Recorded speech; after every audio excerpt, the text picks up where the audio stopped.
hands down the day belongs to IT. HCL Tech is up 9%. The F&O basket, if I look at the IT stocks there, all of them are trading with a positive bias. What is leading the way is HCL Tech, and what is giving HCL Tech company is both TCS and Infosys. Then the other one which I would like to point out is Ashok Leyland. If you're buying a CV company, you are basically saying that economy will come back. If you're not buying a CV company, you're saying economy will not come back. It's very simple. I mean, there is no in-between trade here. CVs or Ashok Leyland is a bet on economy. But what amazes me is that while Ashok Leyland is going up, which is you're betting on economy, corporate banks, which should have also gone up, are suffering. So Nitin, I'm trying to connect dots here. IT is a play on global recovery. Ashok Leyland is a play on domestic recovery, and banks are a play on all-round recovery. So markets are saying economy will recover, so let's buy Ashok Leyland, but when economy will recover, banks will not participate. Am I missing on something? Nikunj, I don't think one day is really something to take off and say that the market is telling us the entire story in one day. Look, we know that this is a mid-cap based rally today, more knee-jerk and in immediate as such. And Ashok Leyland has corrected substantially, and it was clearly standing out as a value stock for some time. But nobody wanted to go there because, as you rightly pointed, that it's a play on the economy and commercial vehicles should do well for that to happen. So today you're really seeing a bounce out there. But I wouldn't read too much into this one-day bounce in Ashok Leyland as such, because I think, really speaking, we are in for a long haul. And in this long haul, you will see these sporadic bounces and then again corrections coming back when reality sort of starts creeping in. And as far as corporate banks is concerned, yes, of course, with credit growth so tepid at the present moment and most corporates not in a borrowing mode, yes, corporate banks will not do well. It's only when we see a full-fledged, when we see the economy picking up, activity picking up, will you start seeing credit growth going and hence corporate banks doing well. So I would not look at one-day rises in certain stocks to extrapolate that the market is trying to send out what sort of message really.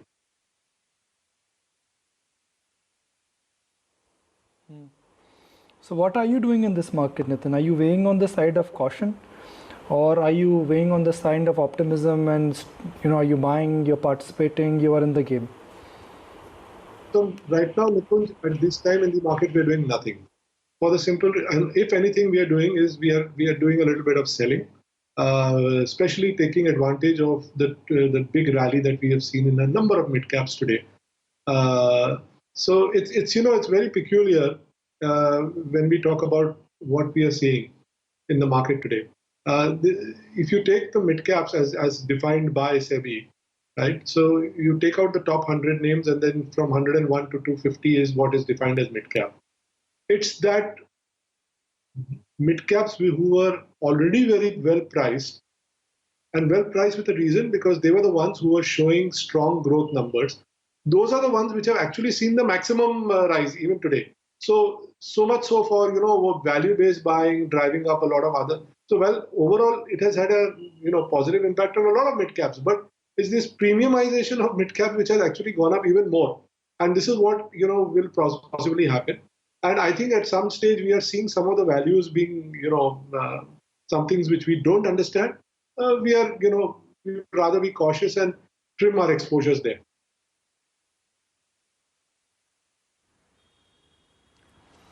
I just can't take my eyes away from what's happening within the IT universe. A 52-week high for TCS, for Infosys, for Wipro, for HCL Technologies.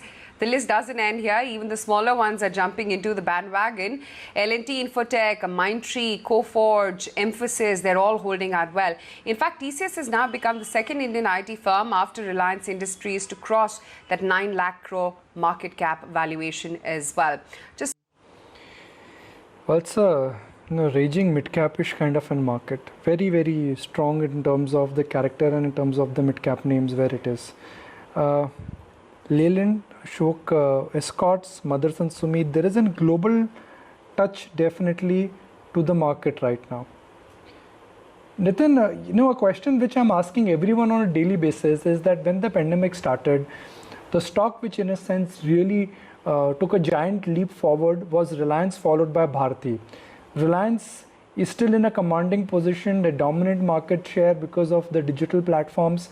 But Bharti, despite the promise of India using more data, the stock is down more than 100 rupees from the recent high. And all of us thought that there would be an exponential jump in ARPU, and that has not happened. So, Nikunj, that's the beauty of these markets, right? There is almost a universal consensus on Bharti, and every fund manager and everybody was taking their position in Bharti. But and even in fact, they have come out and guided in terms of why it is very important that ARPUs do go up if they have to justify. And now the AGR is also over, and so there's really no overhang. So you're right. Why is Bharti coming off? I can only say that the kind of rise it saw prior to that, and the kind of we're seeing some sort of profit booking happening. But clearly, if you're ready to take a little longish view, Bharti yet remains a story where you could land up making up money from here because consolidation has happened and ARPUs are expected to go up. However, don't forget the recent development why Bharti has also come off is because again, Reliance upped the ante as far as the broadband business was concerned in terms of aggressive pricing and bundling of its products in the broadband business, and so that possibly also acted as a dampener on the stock in the sector.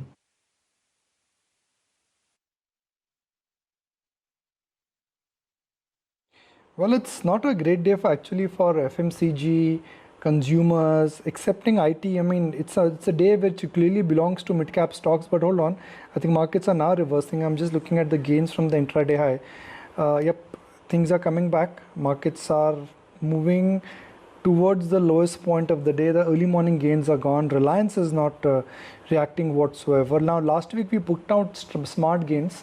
We managed to buck the global trend. We did very well. We were the best performing market in the region, but suddenly a very sharpish kind of a reversal has kicked in, and it's a combination of ICICI Bank, Bharti. There is selling which has intensified even in some of the non-banking stocks. That's Bajaj Finance. You got selling which has only intensified in Reliance in last 10-15 minutes of trade. Where is Reliance headed? Nitin, I mean, as a fund manager, you cannot ignore it, but you know that if you're buying it now, you're also buying a stock which has gone from 1,000 rupees to about 2,000 rupees plus in a matter of 5-6 months. I think Reliance will continue to remain firm, although it might sort of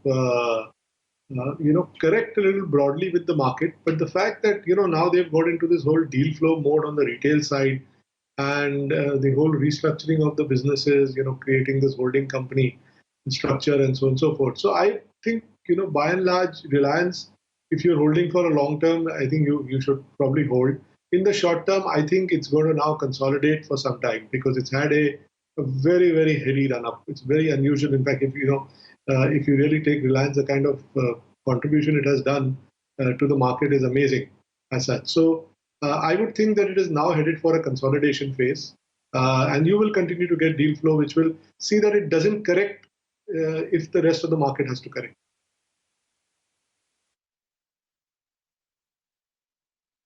Exactly the point that you were making about Bharti. It seems to be more of a problem with consensus trades because pretty much the same is playing out even for ICICI Bank. And Nikunj and I, often chat about it, that 49 out of the 50 analysts tracking ICICI Bank are all positive. But just look at the overhang of moratorium and the NPAs to follow. That's not letting ICICI go beyond 370. So, absolutely. I think, among the private sector banks, ICICI is priced quite attractively. However, I think it is facing a couple of headwinds from a perspective that, like you mentioned, there is almost a consensus buy on the stock for some time now, and yet you don't see that movement. And I think the second element is that overall, if you really see the banks, even the private banks, have reached some sort of peakish levels individually, and they're really not moving from here because I think that after that initial euphoria and all of these guys came and raised capital at the right time and buffered themselves up. But now on, I think people are really going to look at growth numbers for it to be justified. Because if growth doesn't come, one thing is for sure, that if you don't grow your book, the NPAs are definitely going to increase as such. Because part of the reason NPAs look low is because you were growing. And so if growth constricts, the NPAs will suddenly also start coming back. And that's one feature where ICICI was thought to be completely over the hump. But, among the private sector banks, among the top 4, if you were to call it, it is the most attractively priced.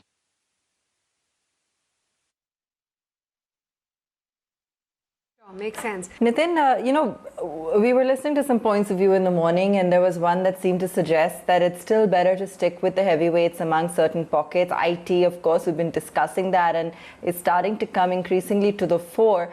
But that perhaps this is still not the right time for a risk-on kind of trade. Would you agree? Are you still being a little cautious?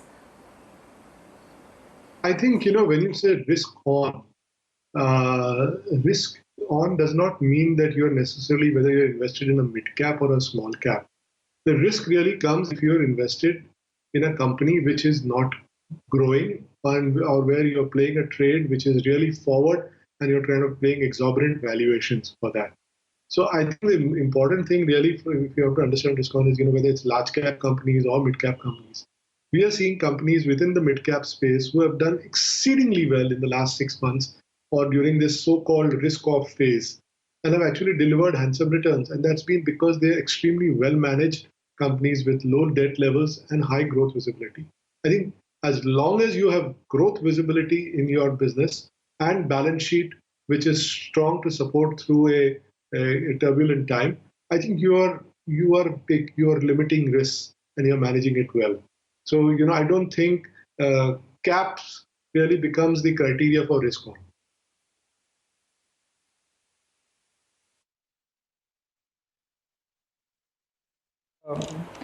Do you think HCL Tech is a one-day wonder, or one can really go beyond that? No, this is not a one-day wonder, Nikunj, because this is a clear breakout case. We have seen a lot of consolidation in the range of around 675 to 725 for last, I think, 2-3 months' time. And since today, stock has given a breakout, that Nifty IT index has given a breakout. So I think this rally will definitely continue, and HCL Tech can come in the range of 850 to 875. So I believe that the stock can give around 80 to 100 rupees up move even from current levels. So on any correction near to 780, 785, you can take a chance, take a long position here. The stop loss should be around in the range of 745 to 750, and target would be in the range of 850 to 875.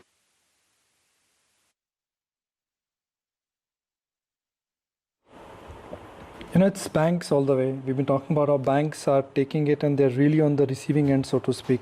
SBI, despite all the value proposition, half-time, it's available at sub-one-time book, including all the subsidiaries, including brokerage upgrades. There are just no large takers for State Bank of India. Z is the interesting one today. It's gone through a big patch of underperformance, then a small bout of outperformance. Today it's correcting on strong volumes. Net, the market, what it was, let's say at about 12 o'clock or even at 1 o'clock versus where we are, I think the market definitely has caved in. There are cracks which are clearly visible in the market, both in terms of cuts and also in terms of where the selling seems to be intensifying. One space, Nitin, where everybody is now excited is the entire specialty chemical space. Some view this is a play on Atmanirbhar. Some view this is a play on what will happen to India's uptake in terms of getting more IPs going in chemistry and also in specialty chemical. What is the right way of looking at specialty chemical companies? Because some of these companies which are getting re-rated, they are 10-15 years old in business. They were always called as low return on equity and high debt companies. Why are these companies and businesses getting so massively re-rated? Some companies have started commanding P multiples of consumer companies now. So, clearly, when you look at this entire space, Nikunj, what we are finding is that, the good businesses, the people who have really, so there are businesses who have developed speciality on certain molecules or certain platforms and have built up size through diversified operations and and diversified customer base and so on and so forth. Now, if you really see in various studies, wealth creation studies, you would actually find a so-called company called Atul, who was among the top value creators for a long time. In the last few years, you could find companies like PI Industries. Now, what is the speciality of these companies? By the way, these companies all have substantially good ROCs.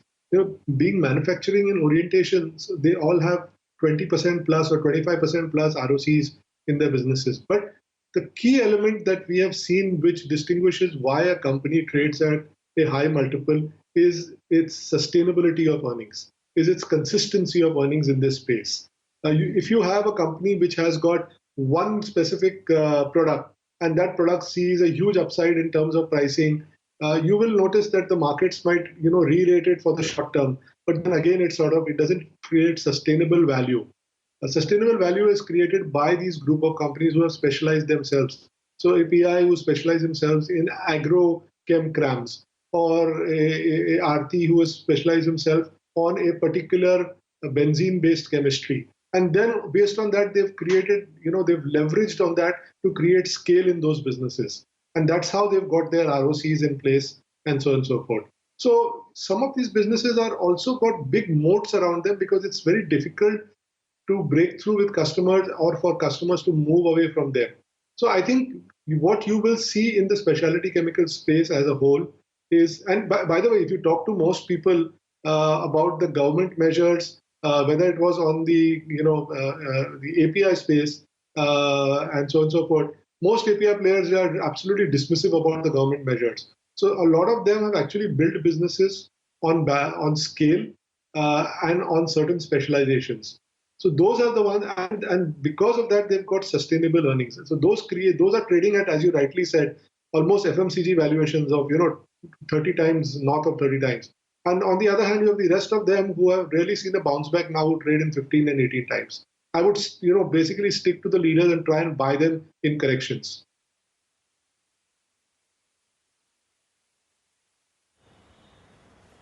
Sure.